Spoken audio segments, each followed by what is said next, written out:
Marvel, what are we going to do with you? I just don't know.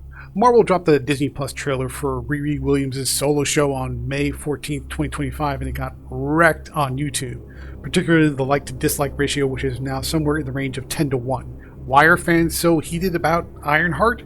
Is it Riri herself, or is there something else going on? Maybe it's the trailer itself. I'm not quite sure, but we are going to talk about it, so let's dig in and find out why there is so much hate for the Ironheart trailer in 3, 2, 1. Welcome back to Comical Opinions, and we're here to talk about the hate for the Ironheart trailer. Now, before we come to a conclusion about why there is so much hate, we've got to kind of look at her backstory and her history. Not a deep dive, but just enough to understand that this hate didn't just come from nowhere. It starts at the beginning, so that's where we're going to go. Let's start with Riri Williams herself, also known as Ironheart, one of Marvel's boldest new heroes. I think that's fair to say. She first popped up in Invincible Iron Man Volume 3, Number 7 in May of 2016, created by Brian Michael Bendis and art by Mike Deodato. She was inspired by actress Sky Jackson. Now, here's the scenario. She's a 15-year-old MIT student from Chicago, a straight-up genius. She reverse engineers Tony Stark's armor with stolen campus tech, which seems on its face a little odd. After her dad Demetrius and best friend Natalie die in a drive-by shooting, Riri builds her own iron suit and becomes Ironheart, a name suggested to her by Tony's AI during the Civil War II event when Stark was taken out of commission. Marvel hyped her up as the future. She's black, female, young, scrappy, all new, all different types of checkboxes you can imagine. And she rolls with the new group of champions alongside teen heroes like Miles Morales and Kamala Khan. But with all things, what was intended is not how it always turns out. On paper, Riri's a home run. She's got Tony Stark's brains, she's located in Chicago, so there's a little bit of an urban vibe there, but her debut was maybe not the best. Some fans love the diversity push. Alicia Grasso at Looper called her the true heir to Iron Man's legacy, and Anubhav Chowdhury at Sportskeeda said she's an inspiration for young people of color. But other readers, maybe not so much. Lots of online articles, both on Reddit, Quora, and a bunch of others, complained that saying Riri was just too perfect. She's a teen Tony Stark with no real depth to her character. It's all superficial stuff, nothing underneath. Her early stories didn't help either. She stole from MIT, which felt shady, and she later invaded Latveria to take down Lucia von Bardos, acting more like a rogue than a hero. That rubbed purists who were looking at her as an Iron Man replacement the wrong way, which was a big letdown for the character's debut. If the critical reception of her character wasn't bad enough, then we have an art controversy to go along with it. We have an infamous cover by J. Scott Campbell for an issue drawn in 2016. Marvel planned a variant cover for Invincible Iron Man number 1 showing 15-year-old Riri in a midriff-bearing crop top. Fans went kind of crazy, not so a little bit. Some calling it gross and over-sexualized, other calling it sort of groomer-ish and really disturbing. Marvel pulled the cover after the backlash, but the damage was already done to a less than well-received character. And on top of that, Marvel had 0 black female writers on staff at that time. So Bendis, who was the creator of this character, was criticized heavily for being a white man writing a black female, which sparked accusations of inauthenticity. Many social media posts were pretty brutal in declaring that fans were questioning if Marvel really was supporting the character or if it was just some sort of diversity creation, most trending toward that explanation above all. And then we have the reviews. Some are praiseworthy and positive, some are pretty negative. On the praiseworthy front, her Invincible Iron Man run from 2016 to 2017 caught flack for leaning too hard on Tony Stark's shadow. Some fans calling Bendis' writing generic, saying Riri's genius overshadowed her personality. But then the situation flipped when they brought on Eve Ewing to do an Ironheart solo series in 2018. Issue number 1 scored an 8.7 out of 10 from Comic Book Roundup, with praise for its fun, authentic storytelling and Kevin Labranda's vibrant art. Ewing dug into Riri's Chicago roots, her grief over Natalie, and her struggles as a young black girl in a tech world. Critics said it gave Riri agency and a bright future, perfect for young readers. The Ironheart Meant to Fly trade, collecting issues number 1 through 12, got love, but some shade for focusing too much on Marvel Universe villains like Rhino over Riri's local Chicago conflicts. But not everyone was sold with Eve Ewing's Chicago-centric take. Many fans griped that Riri felt unlikable or even cliche, especially compared to Kamala Khan, whose charm balances her smarts, at least in the early runs of that character. Some fans argued Riri's arc, like ruling Latveria or fighting Animax, felt too big, too fast, and without enough growth. She was taking on these massive challenges and she had very little time to develop. Her 2020 digital-only Ironheart series, written by Vita Ayala and Danny Lore, barely made a ripple. Most folks don't even acknowledge it exists. And the sales, well, unfortunately, they're pretty rough. Most Ironheart issues sold under 20,000 copies, peanuts compared to, say, Spider-Man or even Miles Morales' Spider-Man. Readers claimed non-gimmick issues didn't even hit 10,000 copies, though exact numbers are tough to come by these days, especially with the bankruptcy at Diamond. Vulture called Riri's 2016 launch pecuniary in 2016, and I had to look that word up, I'm not sure what it means myself, suggesting Marvel saw dollar signs over story.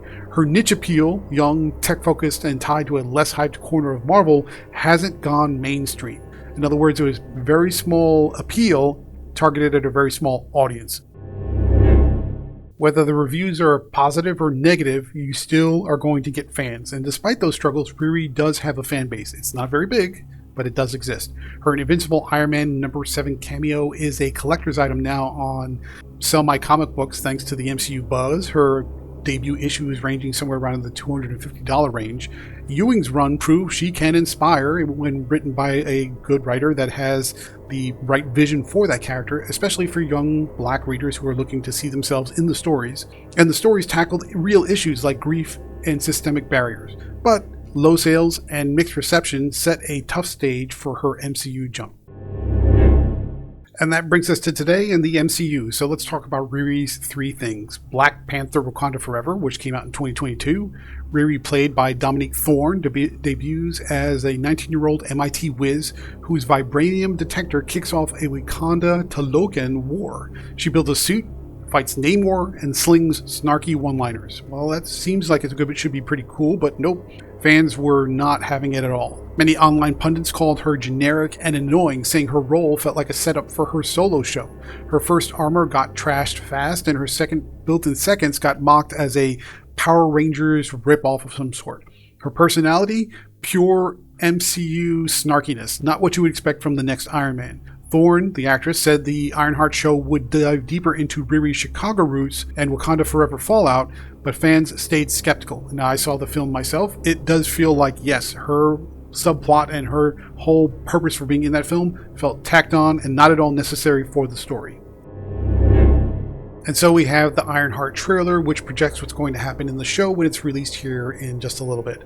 Set after Wakanda Forever, it follows Riri back in Chicago chasing an iconic legacy, which in this case is Iron Man. She's clashing with Parker Robbins, aka The Hood, played by Anthony Ramos, a magic-wielding villain. The trailer's got some decent visuals. Ryan Coogler's name is attached, so there's some credibility there, and a tech versus magic hook, plus the rumored, and I think at this point confirmed, appearance of Mephisto, his first appearance in the MCU.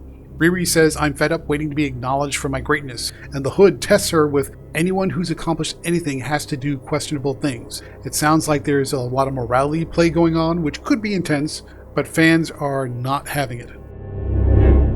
In a follow-up article from That Park Place, they pretty much nail the problem. The trailer's got this sort of girl boss energy, snarky, stylized, heavy on empowerment, but light on substance, which is the primary problem. Riri's confidence feels unearned, unlike Tony Stark's gritty arc in Iron Man from 2008. Fans want stakes, not polish. Marvel's marketing makes it worse, pushing a Tony Stark connection with a 2 thumbs up from Robert Downey Jr. to the actress played by Thorne. It's a cheap nostalgia ploy that undercuts Riri's independence. Her comics didn't need Tony's ghost, and the timing is pretty bad. The trailer dropped at the same time as DC's Superman trailer from James Gunn, which fans ate up for its hopeful vibe. Ironheart's plan to dump 3 episodes on June 24th, 2025 screams damage control, just dump it and run, get it out of the way. Like Marvel's bracing for another Echo-style flop. Let's get to the core of the problem. This isn't about Riri, and I think that's what most people need to understand. It's about Marvel's trust deficit. Riri's comics soar when she's authentic, like in Ewing's run, showing her grief, her Chicago background and swagger, and her stubborn hustle. She's fought Rhino, Animax, and even ruled Latveria for a period of time, not because she's perfect, but because she's human. But the MCU's version of Riri repeats those same mistakes from the original run. She feels like a corporate checklist, diverse, quippy, tied to Tony Stark to sell merchandise. The trailer's gloss skips her heart and her human appeal, her trauma, her community, her tech-driven grit. Fans smell fake, and with Riri's comics selling under 20,000 copies, even on their best day, they're side-eyeing Marvel's push for a niche hero over a proven draw like Spider-Man. Fans on social media are pretty much abuzz with worries that Ironheart, filmed before 2023's MCU flop Quantumania, haven't learned from Marvel's mistakes. Fans want Riri to fail, grow, and earn her iconic status, not just flex in a shiny suit.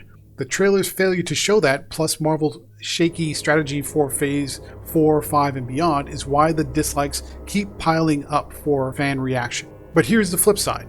Ironheart could still win. Chicago is a great setting for this type of character because it doesn't get enough attention either in the comics or MCU.